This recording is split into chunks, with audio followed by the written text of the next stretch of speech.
Before we begin, tell us, where in the world are you watching from? Now, let's dive into today's story. Chapter 1. Ashes and Papers. The October wind cut through the cemetery like a blade, sending dead leaves dancing across the weathered headstones. Gregory Montoya stood motionless before his mother's fresh grave, his calloused hands clasped behind his back in military fashion. The simple black suit he wore was his only good one, bought secondhand 3 years ago for job interviews that never led anywhere. Dolores Montoya's headstone was modest granite, nothing fancy. Just like everything else in Gregory's life had become since returning from overseas. The inscription read simply, "Beloved Mother, 1952 to 2024. She gave everything for her boys. Still playing the grieving son, I see." Gregory didn't turn around. He recognized Samantha's voice, his wife of 8 years, though that title felt increasingly meaningless. Her heels clicked against the paved path as she approached, each step deliberate and cold. "She's barely in the ground, Sam," Gregory said quietly, his voice carrying the weight of exhaustion that had become his constant companion. "Oh, spare me the sentiment," Samantha snapped, moving to stand beside him. Even at a funeral, she looked like she'd stepped off a magazine cover. Perfect blonde hair, designer black dress that probably cost more than Gregory made in 2 months at the warehouse. "Your mother never liked me anyway." Gregory finally turned to look at his wife. At 32, Samantha was still beautiful, but there was something different now. A hardness in her green eyes that hadn't been there when they first met. Or maybe it had been, and he'd been too blinded by love to see it. "She thought you married beneath yourself," Gregory said. Turned out she was right. Samantha's laugh was bitter. "Beneath myself?" "Gregory, look around. Look at this pathetic little funeral. 12 people showed up. 12.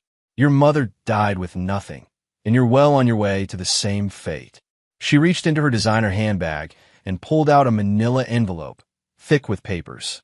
"Which is why I'm doing us both a favor." Gregory stared at the envelope, understanding flooding through him like ice water. "Here? Now." "Divorce papers," Samantha confirmed, her voice gaining strength. "I want everything, Gregory. The house, the car, what little savings we have left. You're a worthless soldier who can't even hold down a decent job. I'm done playing house with a loser." The words hung in the air between them. Around the cemetery, the few remaining mourners were beginning to drift away. His younger brother Tyler had already left, probably heading back to his construction job. Gregory's old Army buddy Dave Jones lingered near the parking lot, clearly uncomfortable but unwilling to abandon his friend. 8 years, Gregory said softly. 8 years of marriage, and this is where you choose to end it. "This is where it ended itself," Samantha replied. "I've been patient long enough. You had your chance to make something of yourself, and you failed. Some of us want more out of life than scraping by paycheck to paycheck." Gregory took the envelope but didn't open it. "And I suppose you found someone who can give you more?" For just a moment, Samantha's composure cracked. A flush of guilt crossed her features before she recovered. "This isn't about anyone else. This is about us. About how we don't work anymore." But Gregory had seen that look before, in the faces of enemy soldiers when they knew they'd been caught in a lie. Samantha was many things, but she'd never been a good liar. Not to someone who'd spent years learning to read people's tells in life-or-death situations. "I see," Gregory said simply, finally giving up. Samantha's voice carried a note of triumph. "Good. Sign the papers, Gregory. Make this easy on both of us." Gregory reached into his jacket pocket and pulled out a smaller envelope, cream-colored and expensive-looking. "Before I do anything, I have something for you." "What is it?" "Your inheritance," Gregory said, holding out the envelope. Samantha frowned, suspicious. "Inheritance? From who?" "Your mother had nothing. Just open it." Samantha snatched the envelope and tore it open roughly. Inside were several documents, legal papers with official seals and letterheads. Gregory watched her face as she read, noting the exact moment confusion turned to shock. "Where did you?" she began, then stopped, her face going pale. "Keep reading," Gregory said calmly. Samantha's hands were shaking now as she turned to the second page. Whatever she saw there made her legs give out, and she collapsed to her knees on the damp grass beside his mother's grave, the papers scattering in the wind. "Who are you?" she whispered, staring up at him with wide, terrified eyes. For the first time in months, Gregory smiled. But it wasn't the warm, gentle smile Samantha remembered from their early days. This was something else entirely, cold and predatory. "Keep reading," he repeated. "You wanted everything, Sam. Now you're going to find out exactly what everything means." Chapter 2. The Making of a Soldier. 3 years earlier, Gregory Montoya had been many things in his 35 years. Son, soldier, husband, and guardian of secrets that could topple governments. What he had never been was ordinary, despite what his current circumstances suggested. Born to Dolores Montoya, a single mother who cleaned office buildings to support her 2 sons, Gregory learned early that survival required both strength and intelligence. While other kids in their rough Phoenix neighborhood were getting into gangs or drugs, Gregory spent his afternoons in the public library, devouring books on military strategy, business, and psychology. "You're different from the other boys," his mother would tell him, watching him study at their tiny kitchen table. "You see things others don't." At 18, Gregory enlisted in the Army, drawn to the Special Forces. The physical requirements were brutal, but they were nothing compared to the mental challenges. Gregory excelled at both. He could read micro-expressions, detect lies, and manipulate people's emotions with surgical precision. His commanding officers noticed. "Montoya has a gift," Colonel Patricia Hayes wrote in his evaluation. "He can become whoever he needs to be. The enemy never sees him coming." For 12 years, Gregory served in classified operations across 3 continents. Officially, he was a communications specialist. Unofficially, he was part of an elite psychological operations unit that specialized in infiltration and intelligence gathering. He learned to speak 4 languages fluently, to forge documents, to create false identities so convincing that even he sometimes forgot who he really was. The work was dangerous, but it was also lucrative. While his military salary was modest, Gregory invested every penny in legitimate business ventures, using the intelligence he gathered to make strategic decisions. A mining operation in Afghanistan, tech startups in Silicon Valley, real estate in emerging markets. Within 5 years, his portfolio was worth millions. But Gregory kept his wealth hidden, even from the military's financial disclosure requirements. He'd learned that money changed people, and he wanted to know who could be trusted when they thought he had nothing to offer. That philosophy was tested when he met Samantha Melton at a veteran support group in 2016. She was volunteering there, beautiful and compassionate, helping wounded warriors readjust to civilian life. Gregory was immediately drawn to her apparent empathy and kindness. "You seem different from the others," Samantha had said during their first conversation. Calmer, more focused. Gregory had just finished his military service and was carefully constructing his civilian identity. To the world, he was a struggling veteran with PTSD, working warehouse jobs, and fighting with the VA for benefits. It was a perfect cover. No one suspected that the quiet man in secondhand clothes was worth more than most Fortune 500 executives. Their courtship was swift. Samantha seemed genuinely caring, bringing him home-cooked meals when he pretended to struggle financially, encouraging him to apply for better jobs, never complaining when he said he couldn't afford fancy restaurants or expensive gifts. "I don't care about money," she'd insisted when he proposed with a modest ring. "I care about you." They married in a small ceremony at his mother's church. Gregory's military buddy Dave Jones was his best man, one of the few people who knew at least part of the truth about Gregory's capabilities, if not his wealth. "You sure about this, brother?" David asked the night before the wedding. "Something about her feels calculated." "Everyone's calculating," Gregory had replied. "The question is what they're calculating for." For the first few years, Samantha seemed content.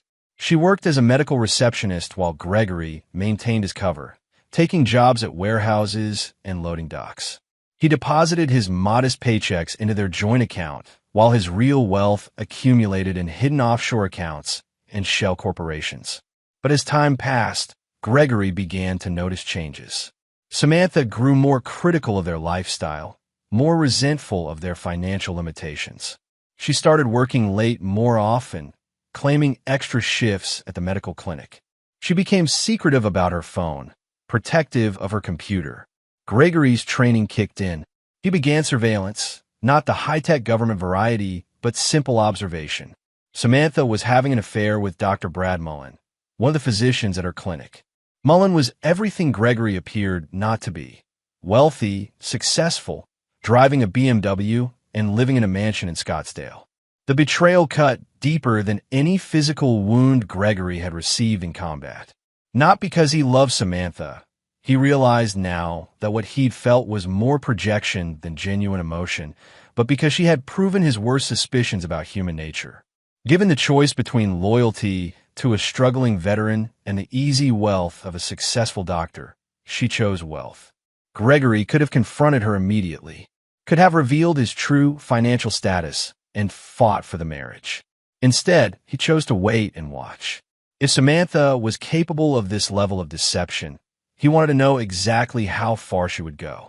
The answer came at his mother's funeral, in the form of divorce papers served at graveside. Samantha wasn't just leaving him. She was kicking him while he was down, trying to take even the little he appeared to have. That was when Gregory Montoya, the man who had toppled terrorist networks and dismantled criminal organizations, decided to remind the world why his enemies had learned to fear him. The soldier was done playing the victim. Chapter 3. The Art of War. Present day, 1 week after the funeral. The warehouse where Gregory worked his cover job was a monument to mediocrity. Gray concrete walls, flickering fluorescent lights, and a perpetual smell of diesel exhaust from the loading docks.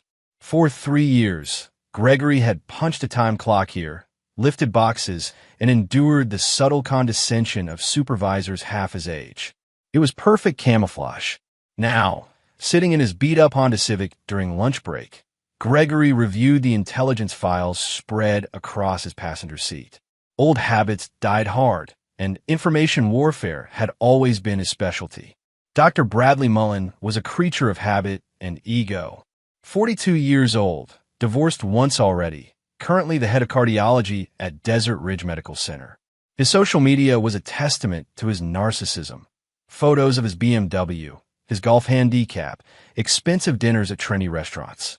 He lived alone in a $2.3 million house in Paradise Valley, with a mortgage that consumed most of his substantial income. What Brad didn't post about was his gambling problem. Gregory's financial investigation had revealed a pattern of large cash advances, trips to Las Vegas, and several loans from questionable sources. Dr. Brad Mullen was living paycheck to paycheck, just like the man whose wife he was stealing. Gregory's phone buzzed. A text from Samantha. "Have you signed the papers yet? My lawyer says you're stalling." Instead of responding, Gregory dialed a number he hadn't called in 2 years. Montoya Group International, answered a crisp female voice. "April Mooney, please. Tell her it's Gregory." April Mooney had been Gregory's personal attorney for 6 years, though she knew him only as the CEO of a private military contracting firm. To her, Gregory Montoya was a successful businessman who preferred to keep a low profile. She had no idea he was currently wearing a warehouse uniform and eating lunch from a vending machine. "Gregory." April's voice warmed considerably. "Where have you been? I've been trying to reach you for months." "I've been undercover," Gregory said, which was technically true. "I need you to prepare some documents." "Of course." "What kind of documents?" "Divorce papers. And I want you to contact a Dr. Bradley Mullen at Desert Ridge Medical. Tell him you represent a consortium of investors interested in purchasing his debt portfolio." There was a pause. April Mooney was brilliant, which was why Gregory paid her 7 figures annually. "Are we acquiring someone's financial obligations for leverage purposes?" "We're creating opportunities for negotiation," Gregory corrected. "Also, I need you to establish a new shell company. Something medical sounding. Phoenix Healthcare Solutions should work." "Gregory, what exactly are you planning?" "Justice," Gregory replied. "How quickly can you move on the debt acquisition?" "If the price is right, 72 hours. Money is no object. Buy it all. Credit cards, personal loans, the works. I want Dr. Mullen to owe us, not some bank in Delaware." After ending the call, Gregory returned to his surveillance notes. He'd been watching both Samantha and Brad for weeks, documenting their routines, their vulnerabilities, their assumptions about the world around them. They thought they were clever, sneaking around behind the back of a broken-down veteran. They had no idea they were being hunted by someone who had brought down terrorists for a living. That evening, Gregory's younger brother Tyler stopped by the small apartment Gregory maintained as part of his cover. Tyler worked construction and was one of the few people who knew Gregory wasn't entirely what he seemed, though he didn't know the full extent of it. "You doing okay, man?" Tyler asked, cracking open a beer. "I know Mom's death hit you hard, and now this divorce stuff?" "I'm fine," Gregory assured him. "Better than fine, actually. I'm starting to remember who I am." Tyler frowned. "What does that mean?" "It means I've been playing a role for too long, being someone I'm not. Sometimes you have to stop pretending to be weak and remind people why they should have been afraid all along." "Greg, you're starting to sound like you did when you first came back from overseas." "That scares me." Gregory looked at his younger brother, honest, hardworking Tyler who saw the world in simple terms of right and wrong. "Remember when we were kids and Tommy Vasquez kept taking your lunch money?" "Yeah, until you made him stop." "How did I make him stop?" Tyler was quiet for a moment. "You didn't fight him. You found out he was scared of spiders and put a tarantula in his locker. He never bothered me again." "Exactly. I didn't beat him up. I found his weakness and exploited it psychologically. Violence is for people who lack imagination." "What are you planning to do to Samantha and this doctor?" Gregory smiled, but it didn't reach his eyes. "I'm going to give them exactly what they deserve. Nothing more, nothing less." 2 days later, Gregory implemented the first phase of his plan. He began showing up at places where Samantha and Brad met, always just barely visible, never acknowledging them, but ensuring they saw him. The coffee shop near the medical center. The parking garage where they kissed between stolen moments. The hotel bar where they planned their future together. He wasn't following them exactly. He was simply existing in their space. A ghost from Samantha's conscience, a reminder that actions have consequences. The psychological pressure was immediate. Samantha's text became more frantic. "Why haven't you signed the papers? Are you trying to make this difficult? Just let me go." But Gregory wasn't holding on. He was positioning his pieces on a chessboard that neither Samantha nor Brad realized they were playing on. Every move was calculated, every appearance strategically timed to maximize their discomfort. On Friday evening, as Gregory was leaving his warehouse job, his phone rang. The caller ID showed a number he'd been expecting. "Mr. Montoya, this is Dr. Bradley Mullen. I believe we need to talk." "About what, Dr. Mullen?" "About my wife," Brad said, his voice tight with barely controlled anger. "Stay away from Samantha, or we're going to have a problem." Gregory let the silence stretch for exactly 7 seconds, long enough to create discomfort, not long enough to seem unnatural. "Doctor, I think you may be confused about who has problems here. But if you'd like to discuss it, I'm sure we can arrange a meeting." "Good. Tomorrow, noon, Desert Ridge Golf Club. Come alone." "Wouldn't dream of bringing anyone else," Gregory replied, already smiling as he hung up. Dr. Bradley Mullen had just volunteered to walk into Gregory's trap. Chapter 4. The Doctor's Dilemma. The Desert Ridge Golf Club was exactly the kind of place Gregory had expected Brad Mullen to choose for their confrontation. Expensive, exclusive, and designed to intimidate people who didn't belong. The clubhouse reeked of old money and older prejudices, with polished wood paneling and portraits of distinguished white men lining the walls. Gregory arrived precisely at noon, wearing the same thrift store khakis and polo shirt he wore to job interviews. The hostess looked him up and down with barely concealed disdain before reluctantly leading him to the bar area where Brad was waiting. Dr. Bradley Mullen was everything Gregory had expected from his research: tall, conventionally handsome, with the kind of artificially perfect smile that came from expensive dental work. He wore golf attire that probably cost more than Gregory's monthly salary, and his Rolex caught the light as he gestured dismissively at Gregory's approach. "So you're the famous Gregory Montoya," Brad said without standing or offering to shake hands. "I have to say, you're exactly what I pictured." Gregory took the seat across from him, noting how Brad had positioned himself with his back to the window, a power play meant to put Gregory at a disadvantage with the light in his eyes. It was amateur psychology, the kind of thing taught in weekend seminars about winning through intimidation. "And your Dr. Bradley Mullen," Gregory replied calmly. "Though I understand you prefer Brad when you're not hiding behind your medical degree." Brad's smile faltered slightly. "Let's cut to the chase. I know you've been stalking Samantha and me. It needs to stop."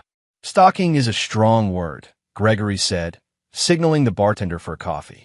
"I prefer maintaining situational awareness. Old military habit." "Right, the military." Brad's tone dripped with condescension. "Samantha told me all about your war stories. Very quaint. But the war's over, soldier boy. Time to move on." Gregory studied Brad's face, cataloging every micro-expression. The slight tick near his left eye when he lied. The way his voice pitched higher when he was trying to project confidence he didn't feel. The defensive positioning of his shoulders. "You seem nervous, doctor," Gregory observed. "Is there something bothering you?" "Should there be?" Brad shot back, but Gregory caught the telltale pause, a fraction of a second too long, indicating deception. "I wouldn't know. I'm just a warehouse worker, after all. What could possibly worry a successful cardiologist about someone like me?" Brad leaned forward, dropping his voice. "Look, I'm going to be straight with you. Samantha doesn't love you anymore. Maybe she never did. She wants out, and you need to accept that and move on with your life." "That's interesting advice," Gregory said, accepting his coffee from the bartender. "Tell me, Brad, may I call you Brad? How long have you been sleeping with my wife?" The question hit like a physical blow. Brad's face flushed red, and his hands clenched into fists on the table. "I don't know what you're talking about." "Of course you don't. Just like you don't know about the $47,000 you lost in Vegas last month, or the private loan you took out to cover your mortgage payment, or the fact that your ex-wife's alimony is bleeding you dry." Brad went pale. How do I know?" Gregory smiled, and for the first time, let a hint of his true nature show through. "Because knowledge is power, doctor, and power is something I understand very well." Before Brad could respond, Gregory's phone buzzed with a text message. He glanced at it, then showed the screen to Brad. It was from April Mooney. "Acquisition complete. Phoenix Healthcare Solutions now owns 100% of Target's outstanding debt. Total, $847,000. Brad stared at the phone, his face cycling through confusion, fear, and dawning comprehension. "What is this? What did you do?" "I bought you," Gregory said simply. "Every credit card, every personal loan, every outstanding debt you have. As of this morning, you don't owe various banks and lending institutions. You owe me. That's impossible. You're a warehouse worker. You don't have that kind of money." Gregory reached into his wallet and pulled out a business card. Expensive cardstock with embossed lettering. He slid it across the table to Brad, who picked it up with shaking fingers. "Montoya Group International," Brad read aloud. "CO, Gregory Montoya." He looked up, his face ashen. "This is a joke. This has to be a joke." "Call the number," Gregory suggested. "Ask for April Mooney, my attorney. She'll confirm that Phoenix Healthcare Solutions, a subsidiary of Montoya Group International, is now your primary creditor. She'll also explain the new terms of your debt." Brad fumbled for his phone, dialing the number with unsteady fingers. Gregory watched with clinical interest as Brad spoke to April, his face growing paler with each word. "That's not possible," Brad was saying into the phone. "The interest rate can't be legal." "What do you mean immediate full payment?" After a few more minutes of increasingly desperate conversation, Brad hung up and stared at Gregory with naked terror. "You just made your debt callable on demand," Gregory explained. "As of right now, you owe Phoenix Healthcare Solutions $847,000, payable immediately upon request. The interest rate is 18% annually, compounded daily. That's perfectly legal in Arizona, by the way, for commercial debt agreements." "This is insane. I can't pay that kind of money. My house isn't worth that much, and actually, your house is worth $2.3 million, according to the most recent appraisal. Of course, you still owe $1.9 million on the mortgage, so your equity is only about $400,000. That leaves you roughly $447,000 short of what you owe me. Brad's hands were shaking now. What do you want? What do I want? Gregory repeated thoughtfully. That's an excellent question. You see, Brad, I've spent the last several years pretending to be someone I'm not. Playing the role of a broken-down veteran, a failed husband, a man with nothing to offer. It was an interesting experiment in human nature. I don't understand. You and my wife looked at me and saw weakness. Saw someone you could discard without consequences. Someone whose feelings didn't matter because he didn't matter. That was a mistake. Gregory leaned forward, and when he spoke, his voice carried the authority of someone accustomed to being obeyed. Here's what's going to happen, Dr. Mullen. You're going to break off your relationship with Samantha immediately. You're going to tell her that you've realized she's a married woman and that continuing the affair would be morally wrong. You're going to be convincing about it. And if I don't, then I call your debt immediately. $847,000 due in full. When you can't pay, and we both know you can't, I'll file for bankruptcy recovery. Your house, your car, your medical practice partnership, your country club membership, all of it will be liquidated to satisfy the debt. You'll be left with nothing. Brad stared at him, sweat beading on his forehead despite the air conditioning. You're destroying my life over a woman who doesn't even love you. I'm not destroying anything, Gregory corrected. I'm simply revealing the consequences of your choices. You chose to pursue a married woman. You chose to accumulate debts you couldn't afford. You chose to gamble with money you didn't have. I'm just facilitating the natural outcomes of those decisions. This is revenge. This is justice, Gregory replied. There's a difference. Brad sat in silence for several minutes, staring at the business card as if it might change before his eyes. Finally, he looked up at Gregory with the expression of a man who had just realized he was drowning. How long do I have? To end things with Samantha? I'd suggest today would be appropriate. I'm not an unreasonable man, doctor. End the affair, maintain your distance from my wife, and your debt remains on standard terms. You'll have 30 years to pay it off at the agreed interest rate. Continue the affair, and I'll call it immediately. Gregory stood, leaving a $5 bill on the table for his coffee. Oh, and Brad, if you're thinking about telling Samantha about our conversation, I should mention that I have recordings of several of your private encounters. I'm sure your medical board would find them fascinating, given their policies about conduct with subordinates. As Gregory walked away, he could feel Brad's eyes on his back. In his mind, he was already calculating the next moves in his game. Brad would break up with Samantha. He was too much of a coward to do anything else. That would drive Samantha back to Gregory in confusion and desperation, at which point she would learn exactly who she had chosen to betray. The warehouse worker was gone. Gregory Montoya was back, and he was just getting started. Chapter 5, The Web Titans. Samantha Montoya's world began unraveling on a Tuesday evening at precisely 6:47 p.m. She was sitting in her car outside the Desert Ridge Medical Center, checking her makeup in the visor mirror before meeting Brad for dinner, when her phone rang. Sam, we need to talk. Brad's voice sounded strange, strained and distant. I'm literally in the parking lot, she laughed. Just come down in... No, not here. Not tonight. This needs to be over the phone. Something cold settled in Samantha's stomach. What needs to be over the phone? Brad, you're scaring me. There was a long pause, filled only with the sound of Brad's labored breathing. Samantha, I can't do this anymore. This affair, it's wrong. You're a married woman, and I should have respected that from the beginning. Are you joking? Samantha's voice pitched higher. Brad, this is not funny. Come down here right now, and... I'm sorry, Sam. I really am. But it's over. Don't call me. Don't come to the hospital. Just sign your divorce papers and try to work things out with Gregory. He deserves better than this. The line went dead. Samantha stared at her phone in disbelief, then immediately called back. It went straight to voicemail. She called again. Same result. For 20 minutes, she sat in the parking lot, calling Brad's number over and over while her carefully constructed future crumbled around her. Finally, she drove home to the modest suburban house she shared with Gregory, her mind racing through every possible explanation for Brad's sudden change of heart.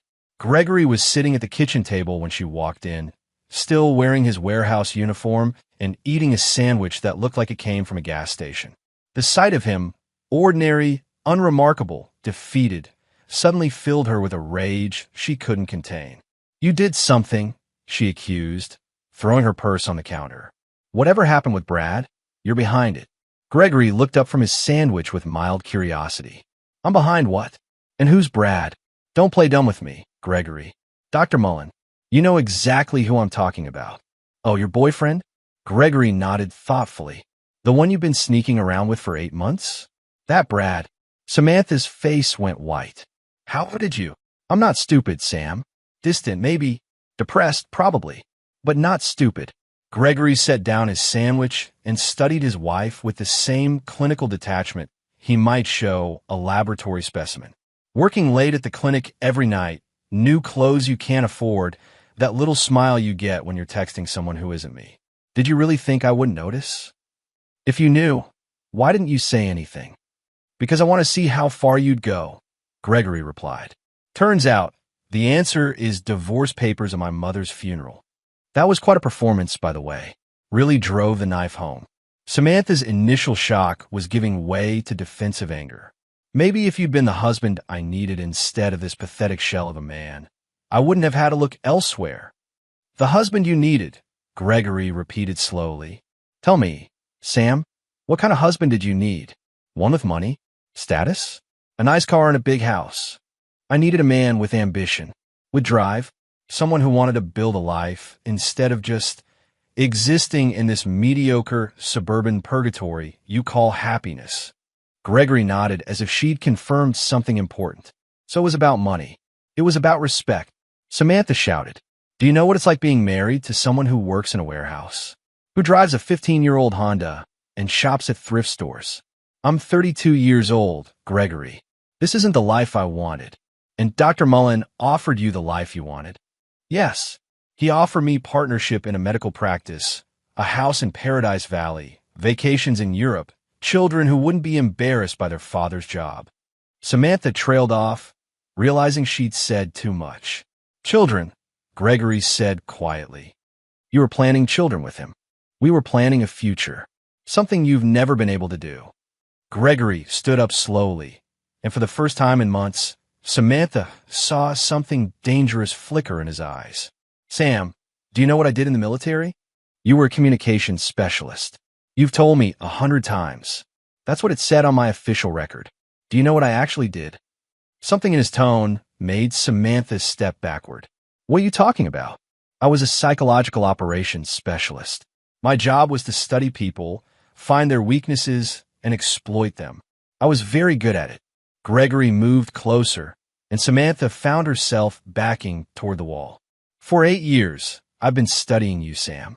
Learning what makes you tick, what you want, what you fear, how you think. You're scaring me." "Good. Fear means you're finally paying attention." Gregory stopped just close enough that Samantha could smell his aftershave, the cheap drugstore kind she'd always nagged him to replace. "You want to know why Brad suddenly broke up with you?" "Because I reminded him that actions have consequences." "What did you do to him?" "I bought his debts. All of them. $847,000 worth. As of yesterday, Dr. Bradley Mullen owes me nearly $1 million callable on demand." Samantha stared at him in confusion. "That's impossible. You don't have that kind of money." Gregory reached into his back pocket and pulled out his wallet. From it, he extracted a black credit card with no spending limit and slid it across the counter to her. "American Express Centurion card. There are only about 40,000 of these in the world. The initiation fee alone is $10,000. Samantha picked up the card with trembling fingers. It was heavy, made of metal, and bore Gregory's name in raised platinum lettering. "This is fake," she whispered. "Call the number on the back. Ask about the account balance." Instead, Samantha set the card down and looked at her husband, really looked at him for the first time in years. "Who are you?" "I'm the man you married," Gregory replied. "I'm also the man you tried to destroy. The question is, which one matters more to you now?" Before Samantha could answer, Gregory's phone buzzed with a text message. He glanced at it and smiled, a cold expression that never reached his eyes. "That's my attorney," he said. "Dr. Mullen has just filed for bankruptcy protection. Apparently, Someone called his debt immediately. I wonder who that could have been. Samantha sank into a kitchen chair, her legs no longer able to support her. This is insane. You're destroying innocent people. Innocent. Gregory's voice cut through her protest like a blade. Sam, you've been planning to leave me for another man. You served me divorce papers at my mother's funeral. You just admitted you were planning to have children with your lover. In what universe are you innocent? But Brad didn't know. Brad knew exactly what he was doing. He pursued a married woman, used his position of authority to seduce a subordinate, and thought he could steal my wife without consequences.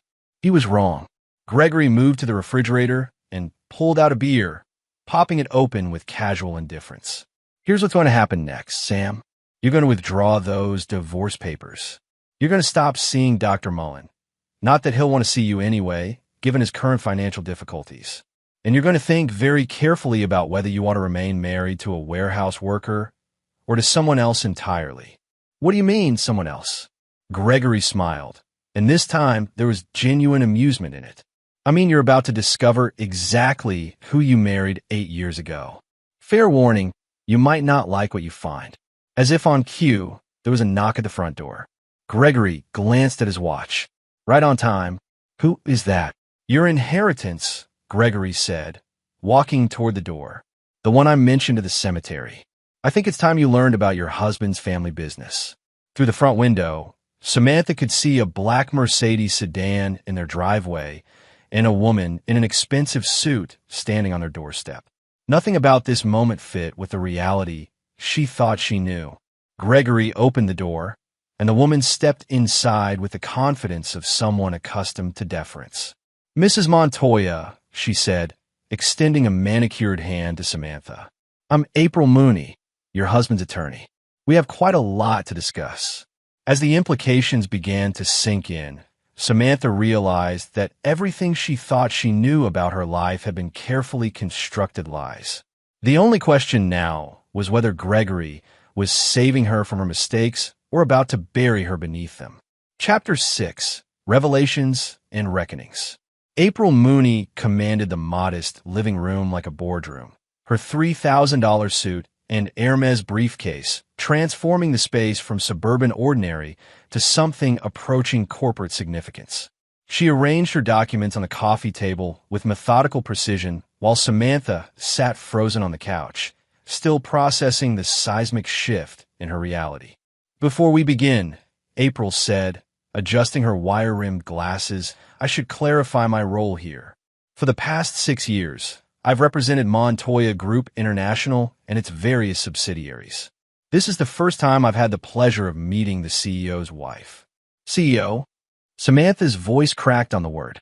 Gregory, still wearing his warehouse uniform, sat across from them in his usual recliner, the one Samantha had always nagged him to replace because it didn't match their decor. Now she wondered if he'd kept it as part of his elaborate disguise. Mrs. Montoya, April continued, opening her briefcase. Your husband is one of the most successful private military contractors in the United States. Montoya Group International provides security consulting, intelligence analysis, and specialized personnel to governments and corporations worldwide. Our annual revenue last year was $347 million. Samantha looked between April and Gregory, her mind struggling to reconcile this information with the man who brought home pay stubs from Phoenix Warehousing Solutions. That's impossible. Greg works at a warehouse. He makes $12 an hour. That's his cover. April explained patiently. Mr. Montoya has maintained this civilian identity since leaving active military service. It's been quite effective for maintaining operational security and identifying potential security risks. The phrase security risks hung in the air like a physical presence. Samantha felt the weight of its implication settling on her shoulders. Show her the portfolio summary, Gregory said quietly. April handed Samantha a leather folder containing several documents. The first page was letterhead from Credit Suisse Private Banking, addressed to Gregory Montoya. The numbers were staggering. Investment accounts totaling over $200 million, real estate holdings worth $80 million, and business interests spanning 3 continents. "This can't be real," Samantha whispered, but even as she said it, she was remembering things. Gregory's inexplicable calm during financial emergencies. His ability to find money when they needed it. The way he never seemed worried about bills, even when their checking account was nearly empty. "Page foreshows the corporate structure," April said. "Your husband owns controlling interests in 17 companies, including the warehouse where he currently works." Samantha flipped to page 4 and found a complex organizational chart.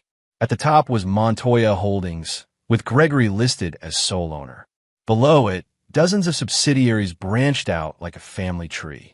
Phoenix Warehousing Solutions was there, along with companies she'd never heard of: Mountain Peak Security, Desert Storm Logistics, Cactus Financial Services. "You own the warehouse?" she asked Gregory. "On a lot of things," he replied, "including, as of yesterday, Dr. Mullen's debt portfolio." April consulted her notes. "Speaking of which, Phoenix Healthcare Solutions has filed for immediate debt recovery. Dr. Mullen's bankruptcy petition was denied due to fraudulent transfer allegations. He'll need to liquidate his assets to satisfy the obligation." "What does that mean?" Samantha asked. "It means Brad is about to lose everything," Gregory said simply. "His house, his cars, his partnership in the medical practice. By next month, he'll be lucky to qualify for a studio apartment." The callousness in Gregory's voice chilled Samantha more than the financial revelations. This wasn't the man she'd married. Or maybe it was, and she'd never really known him at all. "Why?" she whispered. "Why did you hide all this from me?" Gregory leaned forward, his elbows on his knees, and for a moment she glimpsed the predator beneath the warehouse worker's facade. "Because I needed to know who you really were. What you would do when you thought I had nothing to offer. That's not fair. You lied to me for 8 years. I maintained operational security," Gregory corrected. "There's a difference. You, on the other hand, committed adultery and attempted to steal my assets through fraudulent divorce proceedings." April cleared her throat diplomatically. "Perhaps we should discuss the legal implications. Mrs. Montoya, your divorce petition includes claims of abandonment and financial neglect. Given the evidence of your husband's actual financial status, those claims could be considered perjury." "Perjury?" Samantha's voice rose to near hysteria. "I didn't know about any of this." "Ignorance isn't a defense when you're making sworn statements to the court," April replied. "However, your husband has asked me to offer you an alternative to criminal prosecution." Gregory reached into his jacket pocket and pulled out a manila envelope, similar to the one Samantha had used to serve him divorce papers, but thicker. "Your real inheritance," he said, sliding it across the coffee table. With shaking hands, Samantha opened the envelope. Inside were legal documents, but these weren't divorce papers. They were transfer agreements, property deeds, and financial statements. Her name appeared on several of them. "What is this?" "A choice," Gregory said. "Door number 1. You can proceed with the divorce. I'll liquidate enough assets to give you half of our apparent net worth, about $50,000, based on what you thought we had. You'll also face perjury charges, civil penalties for attempted fraud, and I'll ensure that your relationship with Dr. Mullen becomes part of the public record." Samantha felt sick. "What's door number 2? You withdraw the divorce petition. We enter marriage counseling with a therapist of my choosing, someone with appropriate security clearance, to discuss my actual profession. You accept that I am exactly who I've always been, and you decide whether you can love that person or not. And if I choose door number 2, what do I get?" Gregory gestured to the papers in her lap. "Everything. Joint ownership of all properties, full access to all accounts, and a lifestyle that makes Dr. Mullen look like a pauper. You want to respect, Sam? I can give you more respect than you ever imagined. You want a status? I can put you in rooms where senators ask for your opinion. You wanted financial security? I can make you wealthy enough that money becomes irrelevant." The offer hung between them like a loaded weapon. Samantha stared at the documents, seeing dollar amounts that made her head spin. Properties in Aspen, Monaco, and the Cayman Islands. Investment accounts that generated more interest in a month than she made in a year. "But there are conditions," Gregory continued. "You will never lie to me again. You will never cheat on me again. And you will never, ever mistake my kindness for weakness. Because what I did to Dr. Mullen was kindness, Samantha. What I'll do to my enemies is something else entirely. April checked her watch. Mrs. Montoya, I need a decision. I have other appointments, and frankly, this offer expires when I leave this room. Samantha looked at Gregory, really looked at him, and saw the man she'd fallen in love with 8 years ago. But she also saw something else now. The cold intelligence of someone who thought several moves ahead, the patience of a predator, and the absolute certainty of someone who never lost. The Brad situation, she said finally. Is there any way to help him? He didn't know about your real identity. Gregory's expression didn't change. Dr. Mullen made his choices with full knowledge that you were married. He pursued a relationship with a subordinate employee, violated his professional ethics, and attempted to steal another man's wife. The consequences are proportional to his actions. But destroying his life seems. Dr. Mullen destroyed his own life. Gregory interrupted. I simply revealed the destruction. There's a difference. Samantha realized then that there would be no mercy for Brad, no matter what she chose. Gregory had already decided his fate with the same methodical precision he'd applied to their marriage. The only question was whether she would stand with her husband or fall with her lover. She picked up a pen from April's briefcase and signed the withdrawal papers for the divorce petition. Good choice, Gregory said, and for the first time in months, his smile seemed genuine. Now, Mrs. Montoya, let me introduce you to your real life.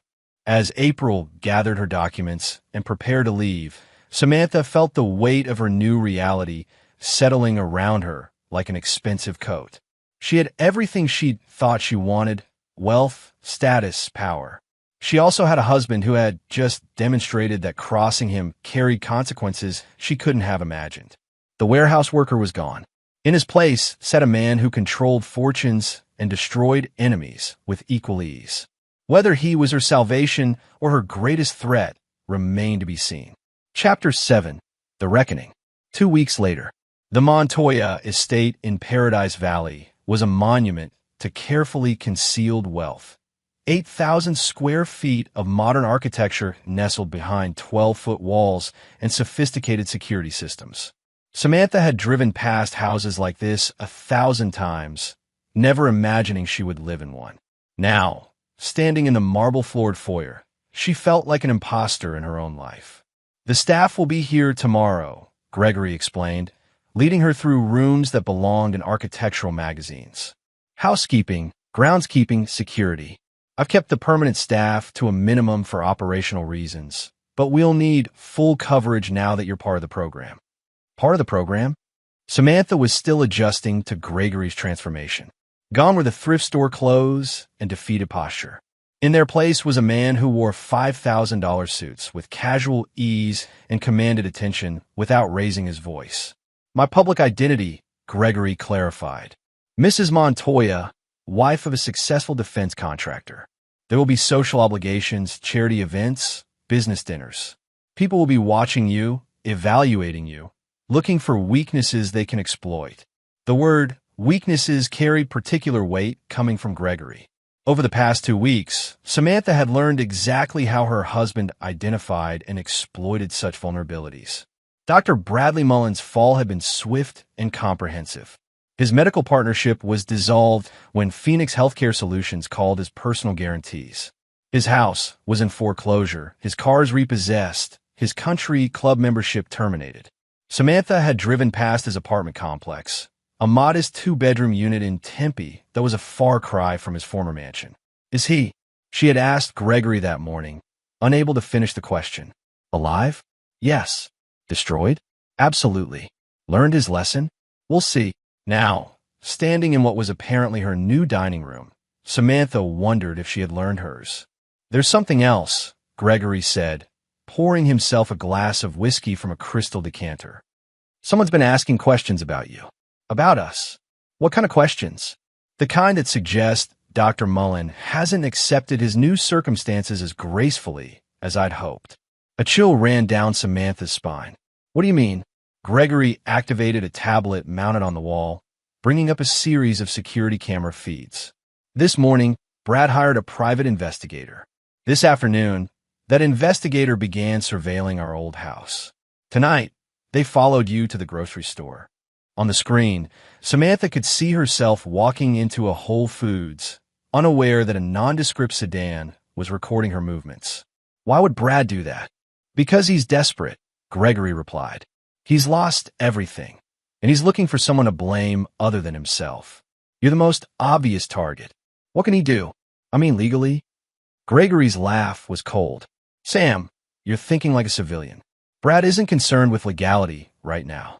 He's thinking about revenge. As if summoned by their conversation, Gregory's phone rang. The caller ID showed Dave Jones, Gregory's old army buddy who had attended their wedding and knew at least some of the truth about Gregory's capabilities. Dave, Gregory answered, putting the call on speaker. What's the situation? We have a problem, brother. Your boy Mullen just tried to hire muscle. Street-level guys, nothing sophisticated, but they're talking about sending a message to your wife. Samantha's blood turned to ice. Muscle? Like to hurt me. Nothing confirmed yet, Dave continued. But the conversation was recorded. Mullen's talking about making her pay for destroying his life. He seems to think if he hurts her, you'll back off. Gregory's expression didn't change, but something dangerous flickered in his eyes. Where is he now?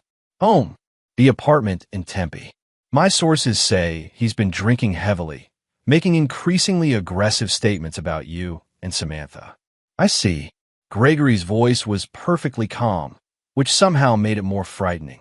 Thank you for the intelligence, Dave. We'll handle it from here.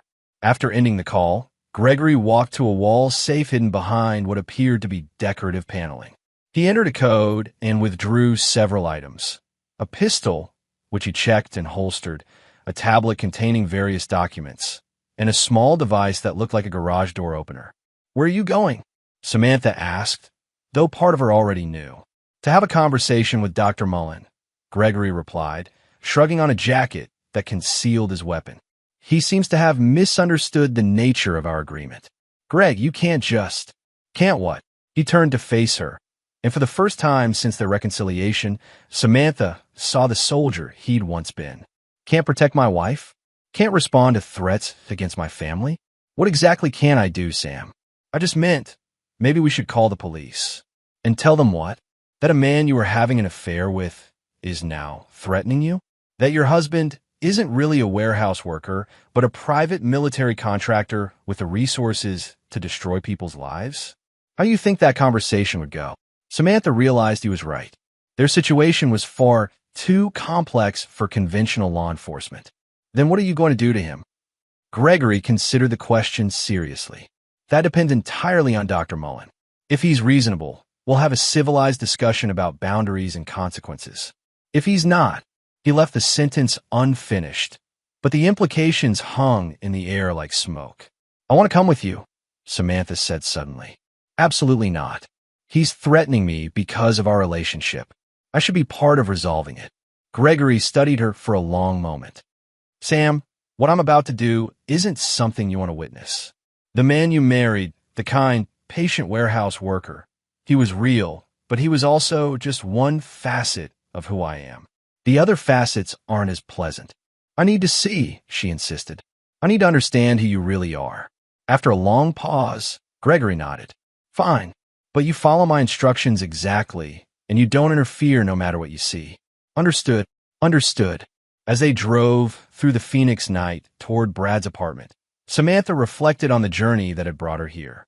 3 weeks ago, she had been planning to divorce her husband and marry another man. Now she was accompanying that same husband to confront her former lover about threats of violence. The transformation was surreal, but what troubled her most was how natural it felt. Despite everything, the lies, the manipulation, the calculated destruction of Brad's life, she found herself trusting Gregory completely. Whether that was love, Stockholm Syndrome, or simple recognition of power, she couldn't say. What she did know was that Dr. Bradley Mullen had made a serious mistake in threatening Gregory Montoya's wife. Whatever happened next, Brad had brought it on himself. The soldier was going to war, and Samantha was finally going to see what that meant. Chapter 8. No Mercy. Brad Mullen's apartment complex was the kind of place where security consisted of a broken gate and flickering parking lot lights. Gregory parked his Mercedes, not the beat-up Honda he'd driven for 3 years, in a visitor space and surveyed the building with professional assessment. Third floor, Unit 312, he told Samantha. 2 exits from the building, stairwells at each end. His windows face the parking lot, so he'll see us coming if he's watching. Is he dangerous? Samantha asked, noting how Gregory's demeanor had shifted into something cold and tactical. Every desperate man is dangerous, Gregory replied. The question is how dangerous, and whether he's smart enough to recognize when he's outmatched. They climbed the external staircase to the 3rd floor, passing peeling paint and the smell of cigarettes and despair. Gregory moved with the fluid silence of someone trained in urban infiltration, while Samantha tried to match his quiet footsteps. At Unit 312, Gregory positioned himself to one side of the door, the side that would provide cover if someone fired through it. He gestured for Samantha to stand behind him, then knocked twice. "Brad, it's Gregory. Open the door." There was no immediate response, but they could hear movement inside, the shuffle of feet, the clink of glass on glass. When Brad finally spoke, his voice was slurred with alcohol and raw with emotion. "Go away, Greg. I don't want to talk to you."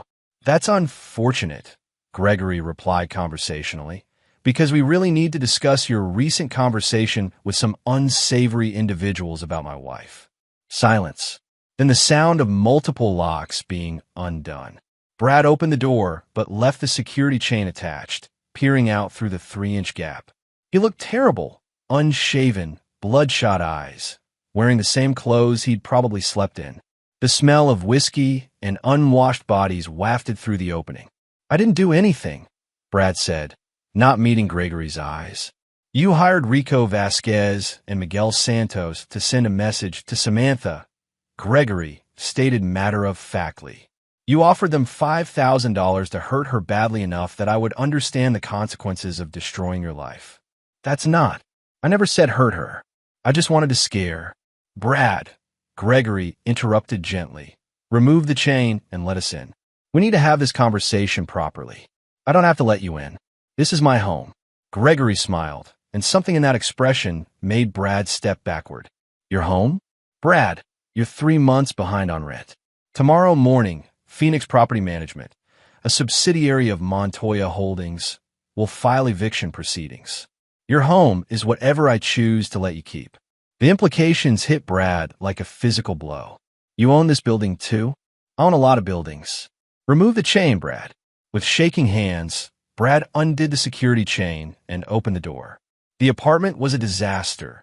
Empty bottles, takeout containers, clothes scattered everywhere. It smelled like defeat and rage. "You destroyed my life," Brad said as they entered. "I lost everything because of you."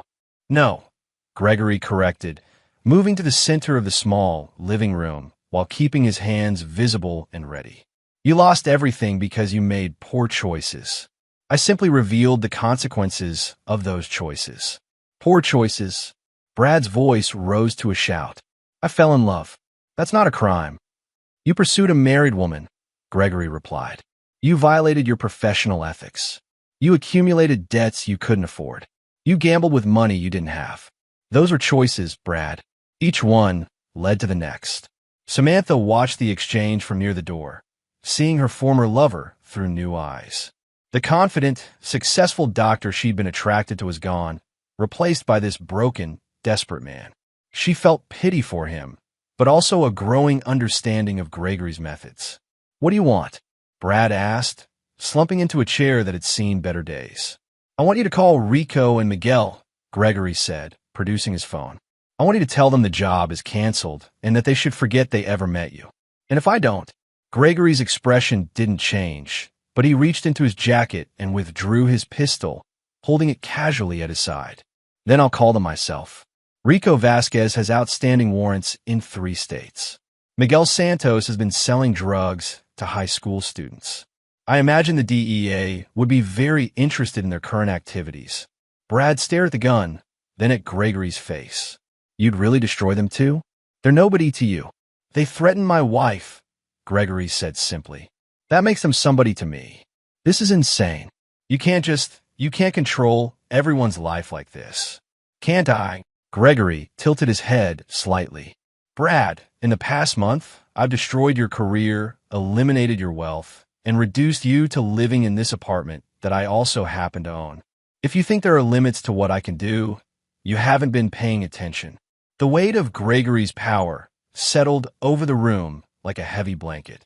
Brad made the call, his voice shaking as he told Rico and Miguel to forget they'd ever met. When he finished, Gregory took the phone and deleted their contact information. Good, Gregory said. Now we need to discuss your future. What future? You've taken everything. I've taken what you tried to steal from me, Gregory corrected. Your future depends entirely on the choices you make from this point forward. Gregory moved to the window and looked out at the parking lot below. You have two options, Brad.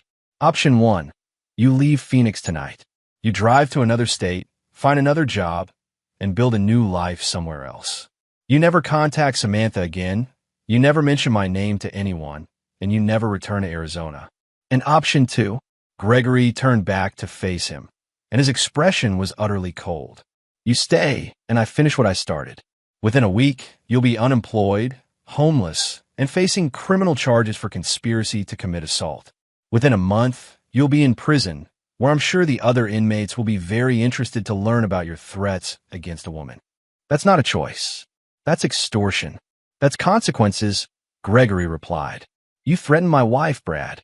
Did you really think I would let that slide? Brad looked at Samantha for the first time since they'd entered. Was any of it real? Did you ever actually care about me? Samantha felt the weight of both men's attention. The honest answer was complicated.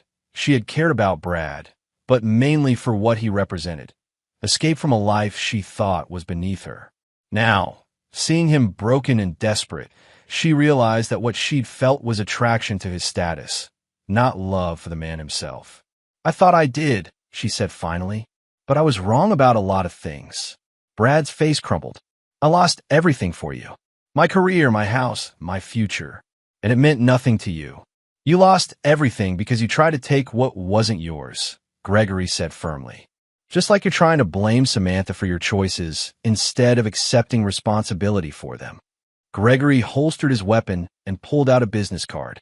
Here's the contact information for a moving company. They'll pack your belongings and have you out of Phoenix by tomorrow night. There's also $5,000 cash to help you get started somewhere else. You're paying me to leave? I'm paying you to choose the easy path instead of the hard one. Whether you take that money or not is up to you. Brad stared at the business card for a long moment, then looked around his destroyed apartment. Where am I supposed to go? Anywhere but here, Gregory replied. I suggest somewhere far from Arizona, with a low cost of living and opportunities in the medical field. Maybe a small town that needs a doctor more than they need to check references too carefully. It was, Samantha realized, both generous and utterly ruthless. Gregory was giving Brad a chance to rebuild his life, but only on terms that ensured he would never threaten them again. If I leave, Brad said quietly, will you leave me alone? If you leave and stay gone, yes. If you ever return to Arizona, or if you ever contact my wife again, or if you ever mention my name to anyone, then we'll have this conversation again. And next time, there won't be options. Brad nodded slowly, the fight finally going out of him. I'll leave. Good choice, Gregory said. The moving company will be here at 8 a.m. Don't be late. As they left the apartment, Samantha felt a mixture of relief and unease. Gregory had resolved the threat without violence, but the casual way he wielded power was both impressive and terrifying. Do you think he'll actually leave? She asked as they descended the stairs. He'll leave, Gregory said with certainty.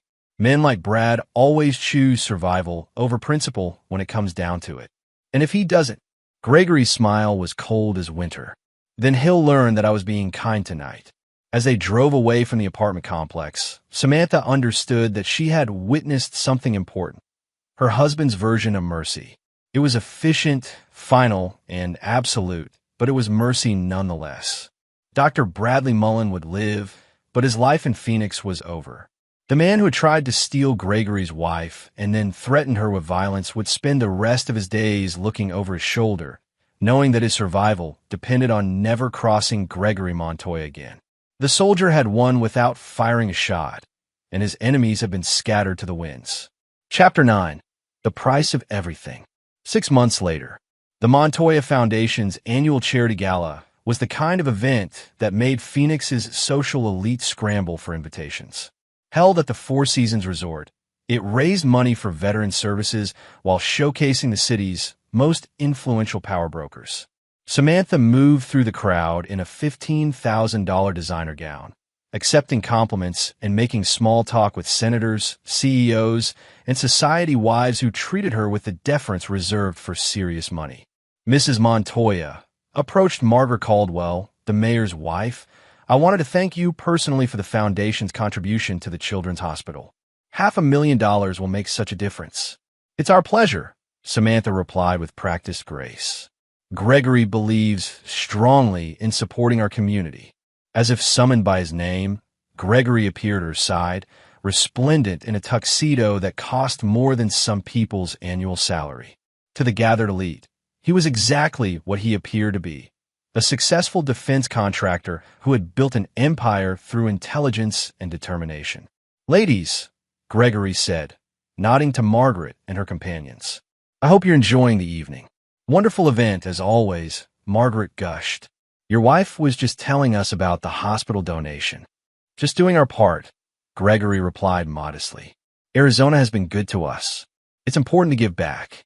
As the women drifted away to mingle with other donors, Samantha studied her husband's profile. 6 months of living as Gregory's true wife had taught her many things about power, wealth, and the careful choreography required to maintain both. "Any word from Phoenix Property Management?" she asked quietly.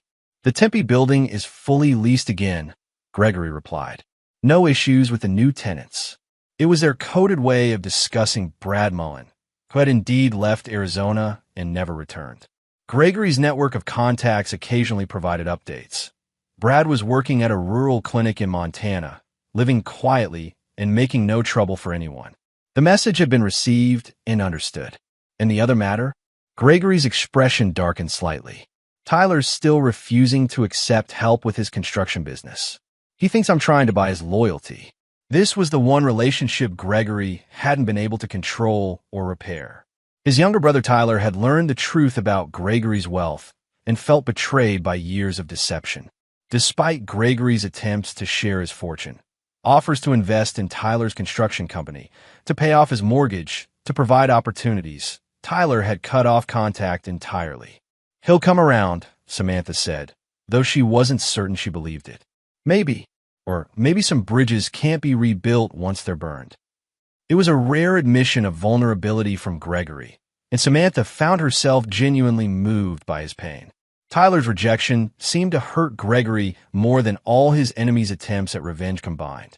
Mr. Montoya, a young man in an expensive suit, approached nervously. "I'm sorry to interrupt, but there's someone here who'd like to meet you." Gregory's demeanor shifted instantly into alert professionalism. "Who?" "Senator Patricia Hayes. She says you served together."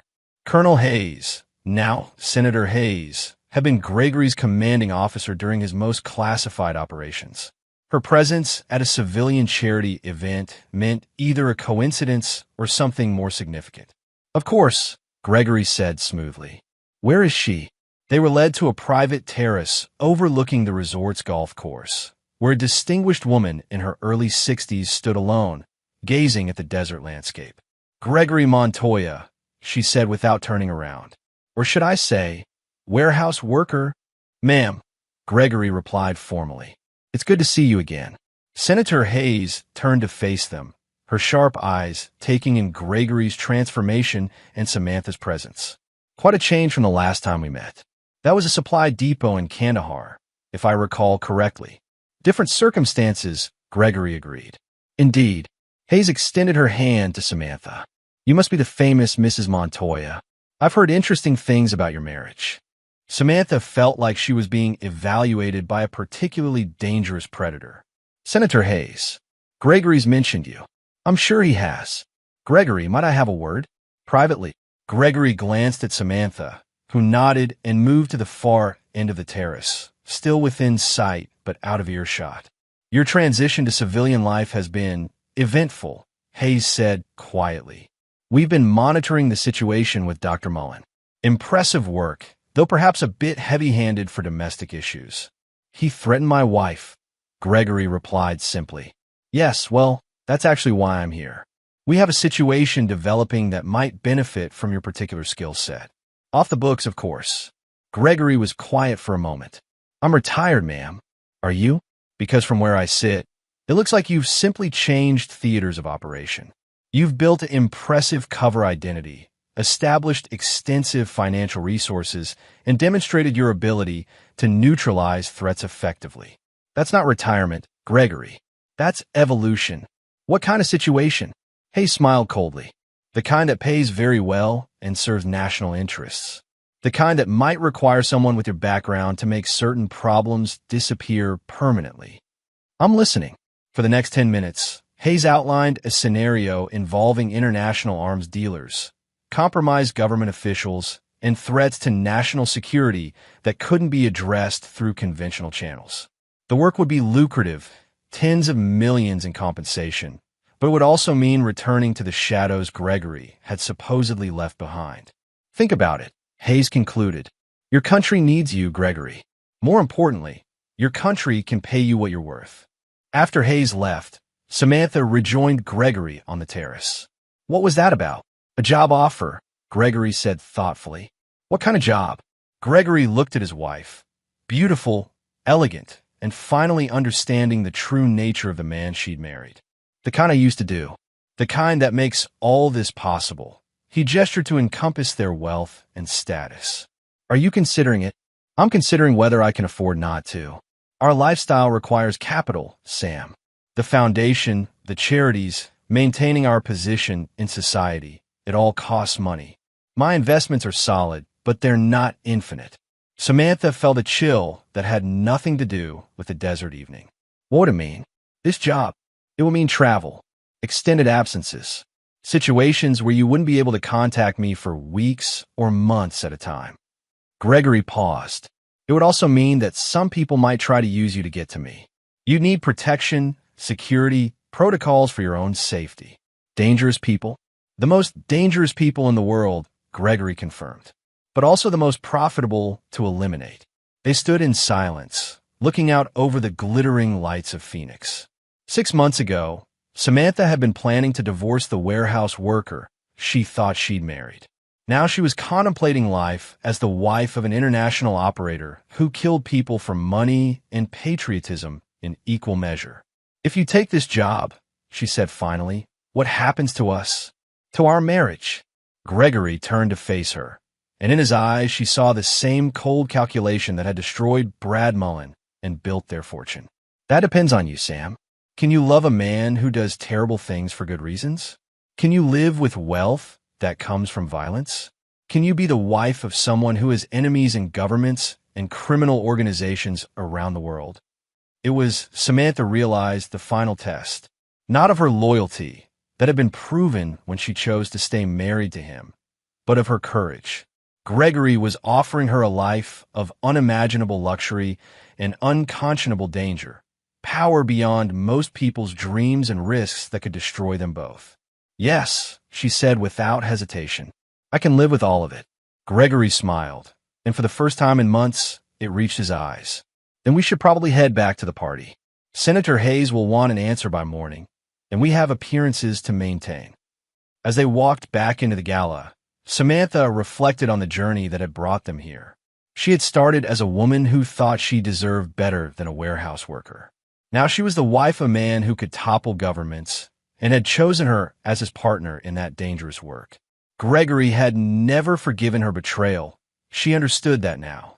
He had simply decided that she was more valuable as an ally than as an enemy, and had offered her the chance to earn her place in his world through loyalty and strength rather than love and trust.